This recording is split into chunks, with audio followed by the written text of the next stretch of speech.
I'm Dione. I'm an exhibitor at the Mind, Body, Spirit Festival.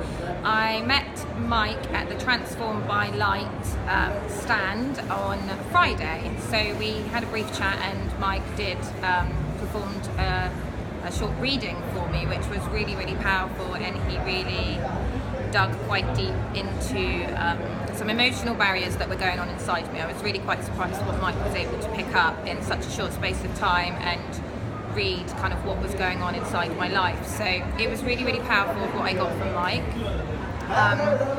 And it made me go away and think a lot of things about how I would potentially move forward with what Mike said. And I didn't really know the answers. Something kept coming to me that I needed a reading about love. So when I came back the next day, I approached Mike at his stand and met a couple of other people there and said, perhaps this might help me.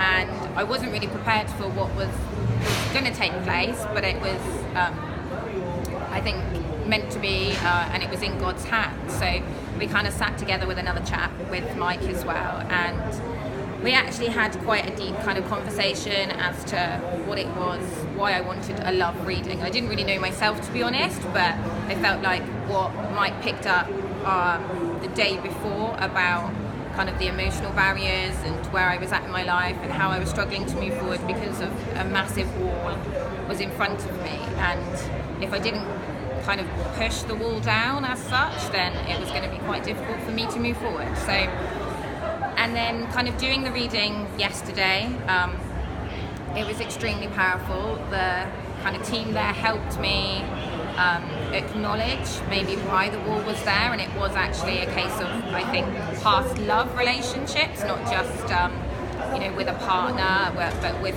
family members and stuff. There was a lot that was going on, and the guys were able to help me connect with Jesus, take all of my emotionals, the things that had kind of affected me in my life, perhaps created this wall, and I believe I had something called like a spiritual cleanse. I kind of closed my eyes and they were all with me, helping me, and I put everything in a box.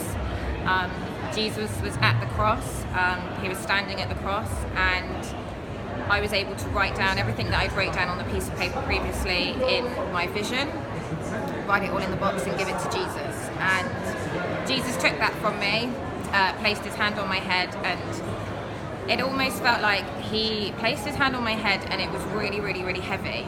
And through the talk that Mike and his friend did with me, the lift from Jesus' hand got lighter, and Jesus kind of walked away with my box, and it really felt like the barrier that was there was then taken down. Everything had gone in the box and he'd taken that away to be burnt. So it was quite a powerful experience, one that brought me to tears, one that really helped me see that Jesus loves me for what I am and no one can take that from me. And yeah, kind of coming out of that and then going through the prayers with the team, it really, really helped me massively, and I was able to kind of leave after that and realise that I'd kind of taken that wall down, and I needed to kind of do that, but I guess that until I was kind of maybe ready to do that, and it wasn't maybe until Mike made me aware on the Friday what was going on and how I could give everything to God and how I could move forward in my life, that that all helped me see all of that. So it was an amazing experience. I can't thank the team enough for what they've done for me. Last night I had some quite crazy dreams, and I kind of believe that's all letting go and defeating the obstacles that were in the way. But I feel like I can move forward a lot better in my journey now thanks to this team, so I'm really, really grateful for that.